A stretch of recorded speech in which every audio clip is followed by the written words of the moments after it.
Hi friends, my name's Tammy and this is my booktube channel, Believe in Yourself.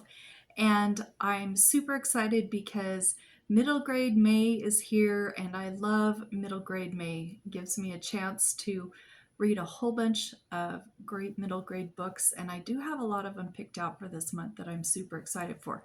But what I decided to do was there's 12 months in the year, and I decided to pick a book to show you that corresponds with each month of the year, just to give you a wide variety of middle grade books that would be really good to read right now. So starting with January, this should come as no shock to anyone, but I have by Laura Ingalls Wilder, The Long Winter, and this one and Little House in the Big Woods are my favorite in this series. This one here, it's going to be a really, really, really cold winter. And so Pa takes the family into town through the winter time.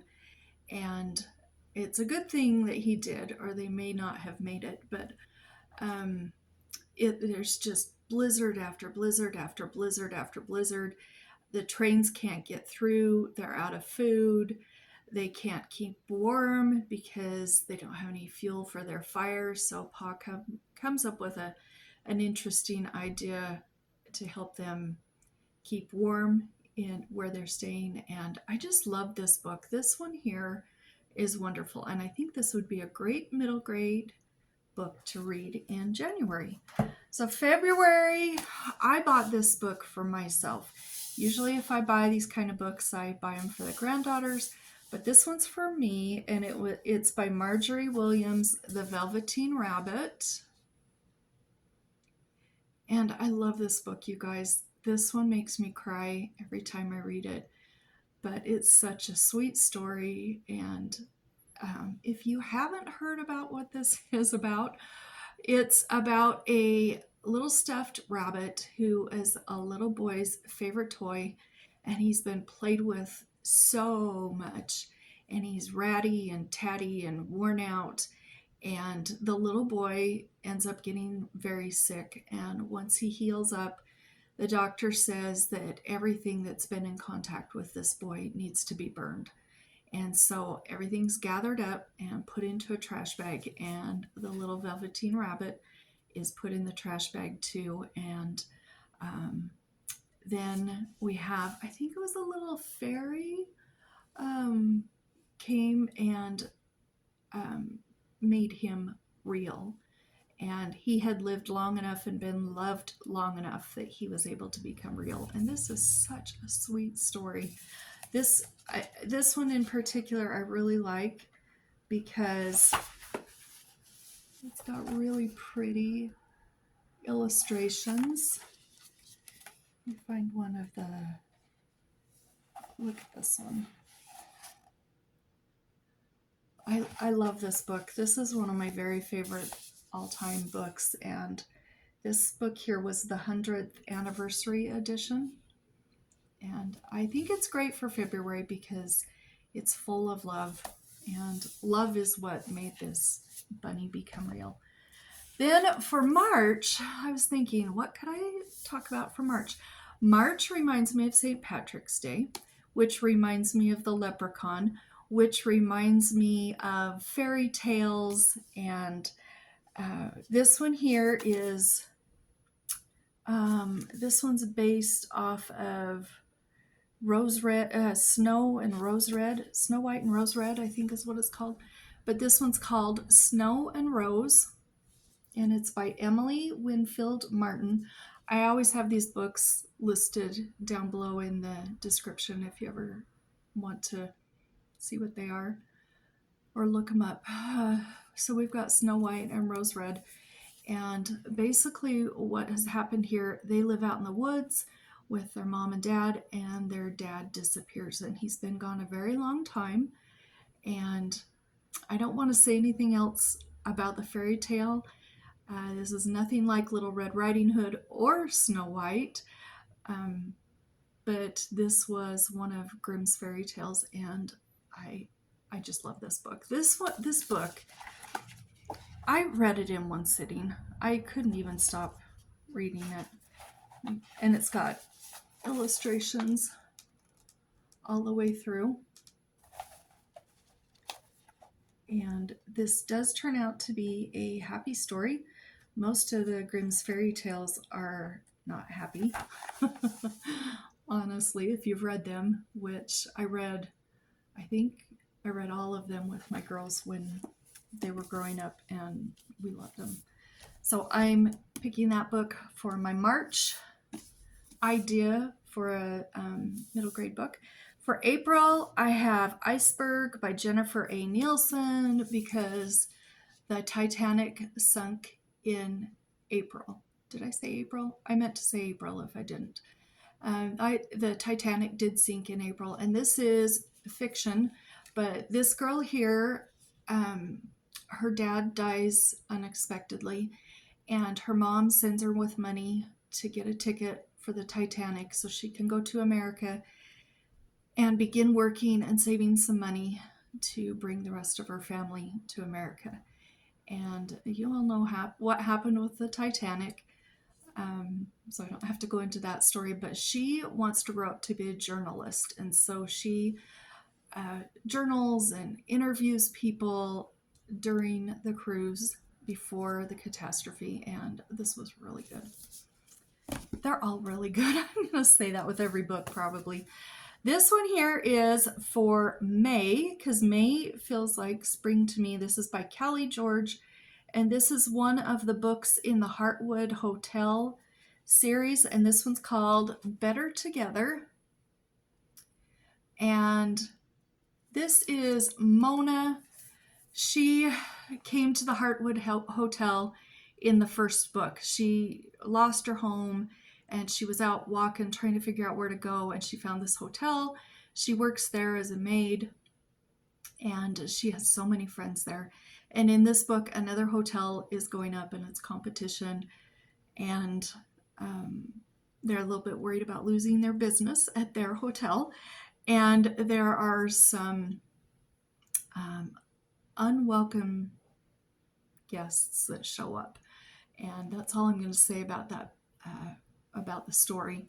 But this has the most beautiful pictures I've ever seen in children's books. There's the fireflies. The artwork in here, it's illustrated by Stephanie Gregan, and there's little pictures throughout the book. Well, not pictures, but drawings, I guess. It is. And these, I think these have the sweetest drawings I've ever seen in a children's book. And this series is just lovely. I read this whole series in a couple of days because I couldn't stop reading them. Then I have for June, I have Love, Ruby, Lavender by Deborah Wiles. And the reason I picked this one for June is it starts in June for summer vacation. And we have Ruby Lavender and her grandma, Miss Eula. And they are quite a pair. Some of the things that they do, well, this is what one line on the back says. What other granddaughter-grandmother duo would drive the getaway car for chickens rescued from the slaughterhouse or paint a whole house shell-shock pink? Well, they did it. And her best friend is her grandmother. And at the first of the summer, she finds out that her grandmother is going to Hawaii for a while because her grandmother has a new grandchild and she wants to go visit that family. And she leaves, and Ruby Lavender is absolutely devastated. And this whole book is generally epistolary. Most of it, there's a little bit of stuff that's not epistolary, but there's letters, and there's even a letter from her new 4th grade teacher before school starts because he wants to get to know the kids before school begins. And I really love this book. For July is just nice and hot and summery, and I think it's kids' favorite month because it's just really summer and they can do all sorts of fun things. And so I have by Jerry West, The Happy Hollisters and the Haunted House Mystery. And this is in a series that's got 30 something books, close to 40. And I've read many of them. And this was one of my favorite books when I was a kid. And I read this book so many times. I was so interested in haunted houses, and they learn, I think this is the one where they learn the Morse code, or no, the finger alphabet. That's what it is. And I was fascinated with this. This follows, these two are twins, and their name Pam and Pete. This is Ricky. This is Holly down here, and Sue. I think her name is Sue. Yeah, Sue is the youngest child. And these kids, what I like about this book is they're so kind to each other and they're not mean. There's a bully in the book, and the bully always gets what's coming to him, usually in one way or another, and without these kids being mean or anything back to retaliate. But they stick up for each other, they're kind to each other. And this was written by Jerry West. He wrote this for his children, and he has different kids kind of compared to his own kids and everything. So you can read a little bit about Jerry West, and it's quite interesting how he came up with this series. So that's for July because it's nice and hot, and I forgot to tell you what it's about. So they find this haunted house, and that's basically the story. They're trying to figure out what the mystery is. This whole series are little mysteries. Every book is a mystery, but it's very low key and very kid friendly. Then for August, I don't know why I picked this for August, other than it just feels like August. That's when our family likes to go hiking and go up to Stoddard Creek and build a fire at the campfire and have a picnic and eat, and just be outside in the outdoors and nature. So this one here is by Rina Heisel, and it's called Journey Beyond the Burrow. And this was great too. This is our main character, Mouse, and he has a little sibling. I don't remember if it's a little sister or a little brother, but then he has another little baby mouse on the way. His mom is about to give birth to this little mouse, and she does, and it's a little baby brother. And they are living in their home, and these spiders attack, and they steal away his little baby brother. And so he sneaks out of the house, and their little burrow, and he decides he's going to go save his baby brother, and he does. I'm going to say with all of these, they'll have happy endings. Well, other than the Titanic, but she's going to be okay because it's middle grade.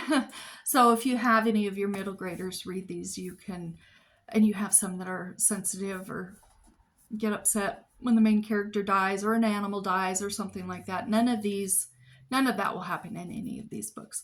So for September, it's back to school, and this series was one of my very favorites. The Ralph S. Mouse and the Motorcycle books by Beverly Cleary, and this one is called Ralph S. Mouse. It's the third one in the trilogy, and he leaves his hotel that he's been staying at and goes with his friend to school. And he's at school for quite a while, and he takes his motorcycle, and shenanigans happen, as you would expect. For October, I read this last year to my granddaughters as a read aloud, and they had all eyes on me. They weren't messing around, or how kids are when you're trying to read aloud to them, and they're kind of distracted easily. They were all in for this book, and it's by Anna Elizabeth Bennett, and the story is called Little Witch. Now, this is a sweet book too.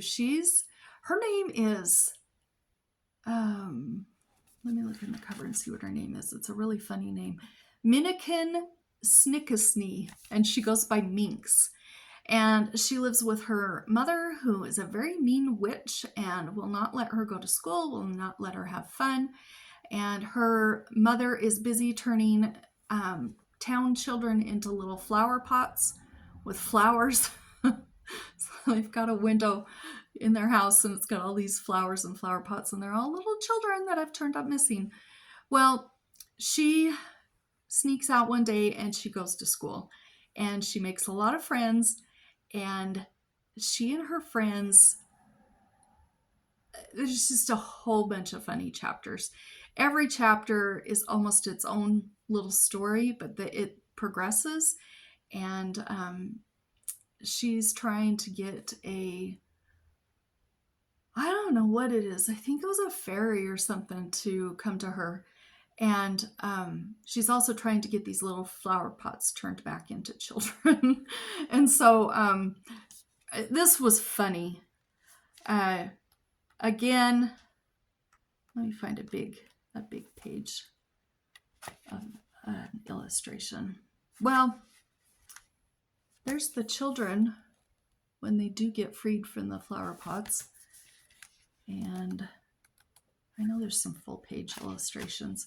Here's where she goes to school and she's letting all of her friends ride her broom at recess. This is a funny book, and it was really cute, and it was a super fast read. Look at this last page. Isn't that fun? So that's my October choice for a middle grade read. Okay, this is for November, and I remember reading this to my girls when they were very young. And this is by Carolyn Sherwin Bailey. It is a Newbery medal winner, and it's called Miss Hickory. And this was from the 1940s sometime. I don't remember when it was. But this is Miss Hickory, and her owner that has taken care of her always has moved to Boston. And so she's been left behind, and she's got to figure out how to survive the winter on her own. And it's difficult because she's just a stick and a little hickory head, and she really doesn't have a home to live in or anything. But she meets some friends, her neighbors, crow, bullfrog, and groundhog. And they help her get through till winter time, and she makes lots of discoveries along the way. This is really sweet. I think this has illustrations too. Look at that. I don't even remember what that page was about. But there's lots of illustrations that are really sweet. So that's my pick for a middle grade November book. And December, I read this last year. I found this I think I found this one at the thrift store, and it's by Patricia MacLachlan. I don't know if I'm pronouncing that right, but it's called True Grit.